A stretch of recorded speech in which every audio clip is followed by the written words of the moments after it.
Now, I wanted to ask you. 10 children in the family, and I was counting back. I was the 8th child because it was. Do you want me to give you the list of the names? Yeah. There was Kathleen and me, and then there was a boy, Hugh, and Margaret, and Eileen and Brady and myself. I was the 8th, and then Frank and Sue after that. And that was 10 in all? There was 10 children born. Yeah. Susan and John. Susan was from Killeator, Castlederg. He are. Married Johnny, Third Corkery. the coach builder from Omagh. Don't know what he was at that stage. He was maybe, well, he started his own business shortly after that. Well, did Granny came from, Okay, her mother was her mother was she Martha? she was Martha Hamilton, Right. married James Moss. So she died at my mother's at birth. And then he married again, the second wife was named Kelly, as far as I can remember. I don't know much about them. Yeah. And they were the Mosses now that went to America. Frank and went to America, Edward. Ned went to Scotland and my mother married Johnny. Well then Johnny and Susan settled in Owen. And where did they live first of all? Well, they lived in Brookmount. All in And America. he left Brookmount for a period of time and went to live in different houses around Omagh. One was the bank house, I told you where the bank is built now, and Donnelly's restaurant, but he always felt that Brookmount was the lucky house. And he went back to it again. Same house. And he started his coach building. But my young life was very much associated with Sheergrim. That's where he was born himself in Sheergrim. And he himself was very fond of going to Sheergrim. And my Aunt Rose, his sister Rose, was living and rearing her family at the same time. And So- then what about Hugh? Well, Hugh McKinnon? Hugh married, and he come on the scene then. He was on the scene in Mary, and their children, they took over Sheergrim, of course. Would And you he's- ever remember your grandfather or your And grandmother? my grandfather died when I was 2.5. And what I about don't your know when my grandmother died. She was from Kilbrony and Rostrevor. Keating? Catherine Kilty. Catherine Kilty. And the grandfather. Well, I'm wandering too much. You're fine, because that's nice to get the I'm background. going from one generation to another. And when we're back at the very beginning, really, Kilbrony, and then Johnny McKinney, then your family, Johnny and Susan. Well, my grandfather's name was Hugh McKinney, and he married Catherine Kilty from Kilbrony and Rostrevor. We often wondered how he Met met her, but he was known. He was a cattle drover and a cow doctor. His influence and all were in Sheergrim, right up to the house was demolished. And Brian was to inherit those, but unfortunately they were destroyed after. Well, when you were, you spent a lot of your childhood in Sheergrim I spent so much. visiting. Well, that was our headquarters kind of, and then Aunt Rose, my father's sister, and was married to Phil Breen, and they lived out in that direction too. So Sunday evening was taken up where my mother and father and Frank and Sue and myself would have been walking out to Aunt Rose's and to visit, and there's always a card school there on a Sunday night. And did you come home again and they would go back to the card school, or would you have your tea? No, we would be out for the evening and come home about 10 o'clock, walk home. Everything was on foot. There was no such thing as transport. Well, that was Aunt Rose's house and Uncle Phil's house, which was a very happy home. And then, of course, Sheergrim. Well, then, as I grew up to be a young girl, I used to go out to babysit for Aunt Mary and Uncle Hugh, and Let them go to the town. let her go to town on a Saturday. That was a big day in my life, going out there and minding the children. Then Mary would come home from the town, make the dinner, and then Uncle Hugh would have come home about 4 o'clock with a wee drink maybe on him and sweets in his pocket for us. We'd be dancing and waiting on him at the top of the lane. Well, that was my early days. Very early days. And you Not went to very, the very convent early primary. days. Then school days, went to school in the convent. Had great friends, and I could name every girl that I went to school with in that class, but I'll not do that now. Who was your teacher? Mother Enda was their principal teacher, and then there was Sister Philomena, and there was Miss Keegan, there was a Miss McGarvey, Miss Heaney. She was the Nora star. Heaney was the star teacher in my life. She taught me quite a lot. Music, singing, needlework. She was a wonderful person. She come from Derry. She married Harry Turney, was it Harry? Don't know, one of the Turney men anyway. She lived till she was near 100, didn't she? She did. She was a great lady. She was a great teacher. She was skipping up and down to school and jumping over the hills above that where we lived.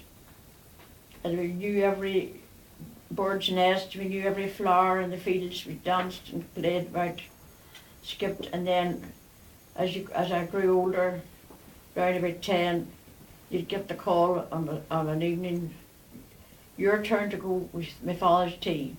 I had to carry him up. He wouldn't come home for his tea. We had to bring him his tea in the summertime, winter time as well.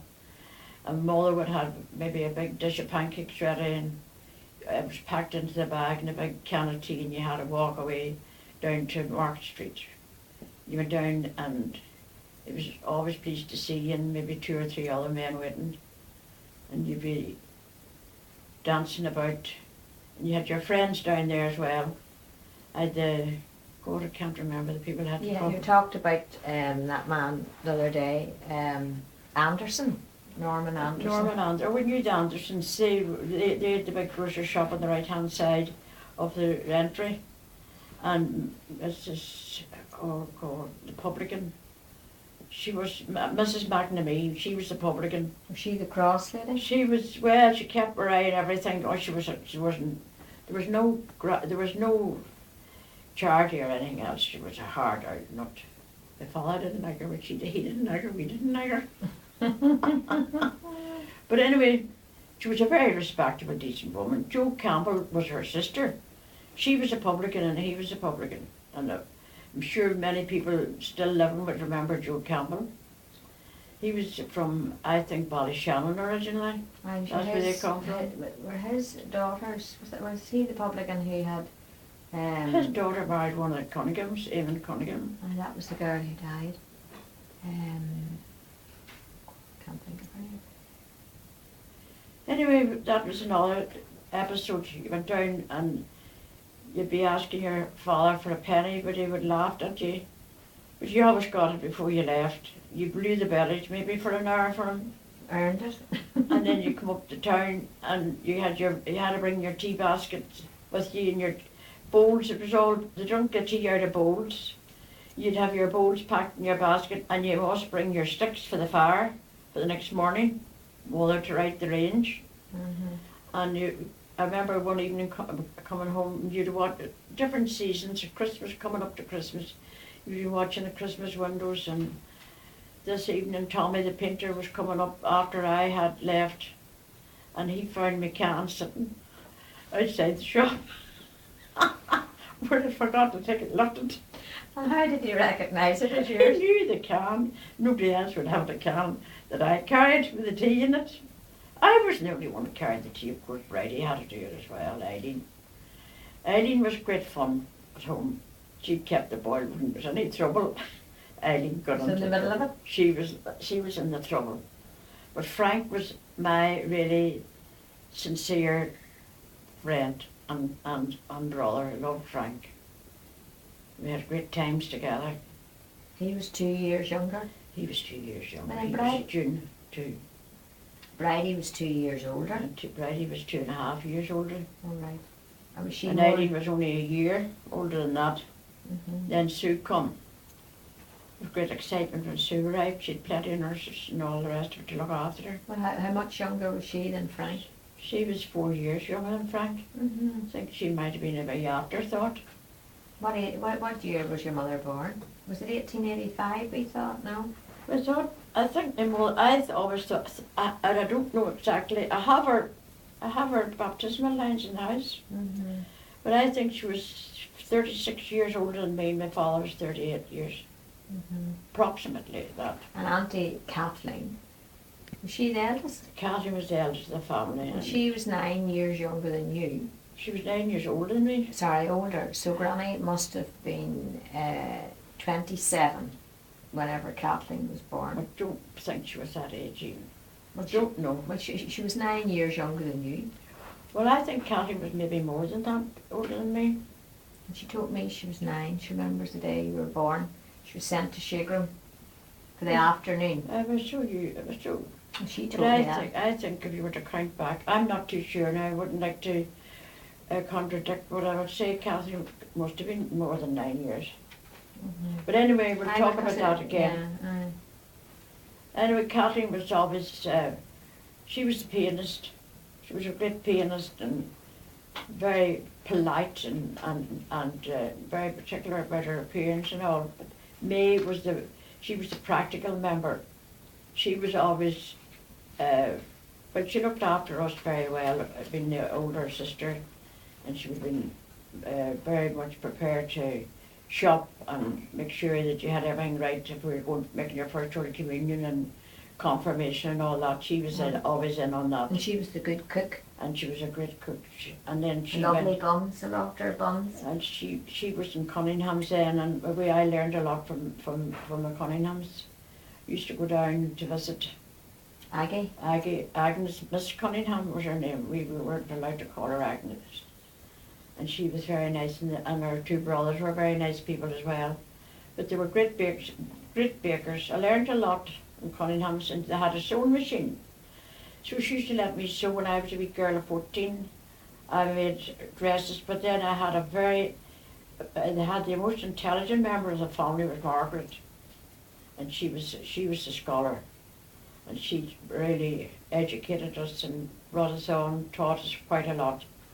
She won the King's Scholarship when she was 18, but unfortunately she had lost the sight of her eye due to an accident, and it wasn't acceptable in those days.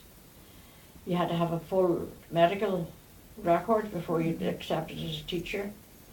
But she went on anyway to the tech, and she was always teaching the younger end of the family. She was the mentor. May was the practical one. Kathleen was entertainer. She was the stylish one. She was the stylish one.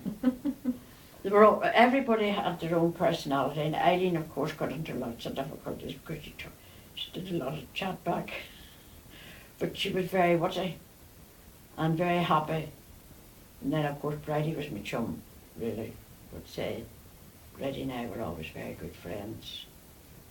Bridie was very gentle too. She was gentle. She was like my mother. She was my mother's pet. She never got into any bother. Oh, she never was allowed to be in any trouble. She never got chastised for anything. She was the saint. She was the walking saint. But she was a little But saint. then she was a saint in school too, because the nuns thought that she was the greatest. She was a beautiful singer. She was a wonderful singer. And she was very nice. I loved her. She was nervous, but after appearing on the stage, She but was she such a really beautiful was looking woman too, and a wasn't she? great pianist as well. Very pretty. And of course, good luck. And the apple of my mother's eye, really my mother's favourite. So that was my childhood, growing up. And then, as I went into my teens, I blossomed out, I suppose. Started to look at the boys, and I met Jerry Cooper. That was then. That was the only man ever I had an interest in. I never had many boys, but They're not lining up. I was lining up. But I met him when I was 18, and that was me. Sort of. Launched for life. My life changed completely. Never looked back. So that's that. Can I not have a rest? Yeah, I think you will. We'll give you a rest. Oh, So that's dear to God. be. Pardon me?